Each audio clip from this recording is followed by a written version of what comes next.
ও জেরিনের ভালোবাসা ভালোবাসা আর আমার ভালোবাসা তোমার কাছে মূল্যহীন, ঠুনকো। কিন্তু যেটা সত্য সেটাই আমি বলেছি। যদি আমার ভালোবাসা তোমার কাছে মূল্যহীন, ঠুনকো হয়ে থাকে, তাহলে আমি আমার ভালোবাসা ফেরত চাই। কে আপনি? আপনি কে?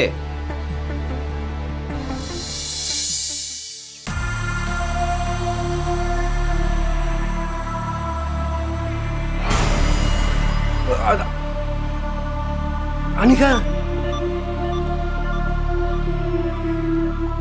তুমি? কি আমাকে দেখে খুব অবাক হচ্ছ? কি ভেবেছিলে তুমি আমি সত্যি মরে গিয়েছি? অবশ্যই। মানে এত উঁচু থেকে কাউকে ধাক্কা দিয়ে ফেলে দিলে সে কি বেঁচে থাকে কি করে? অবশ্যই মারা যাবে। তোমার লাশের ছবি তো সেটা প্রমাণ করে। তাই তুমি হাসতেছো কেন? তুমি কতটা বোকা সেটা ভেবে। হাসবে না, একদম হাসবে না। তোমার হাসি আমার একদম সহ্য হচ্ছে না। তুমি এখানে কেন আসছো? তোমার সাথে হিসাব নিকাশ মেটাতে। কিসের হিসাব নিকাশ? তোমার সাথে আবার কিসের হিসাব নিকাশ? তোমাকে আমি অন্ধের মতো ভালোবাসতাম, আর বিনিময়ে তুমি আমাকে হত্যা করতে চেয়েছো। ভালোবাসা ইকুয়ালস টু বেইমানি, এটা হতে পারে না। দেখো, আমি তোমার সাথে বেইমানি করতে চাইনি, কিন্তু ওই ওই ওই জেরিনের ভালোবাসা আমার সবকিছু এলোমেলো করে দিয়েছে। ও জেরিনের ভালোবাসা ভালোবাসা আর আমার ভালোবাসা তোমার কাছে মূল্যহীন, ঠুনকো। কিন্তু যেটা সত্য সেটাই আমি বলেছি। যদি আমার ভালোবাসা তোমার কাছে মূল্যহীন, ঠুনকো হয়ে থাকে, তাহলে আমি আমার ভালোবাসা ফেরত চাই।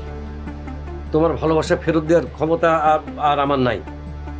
সেই ক্ষমতা যদি তোমার না থাকে, তাহলে সেই বিশ্বাসঘাতকতার প্রতিদান তোমাকে পেতে হবে। কি প্রতিদান? মৃত্যু।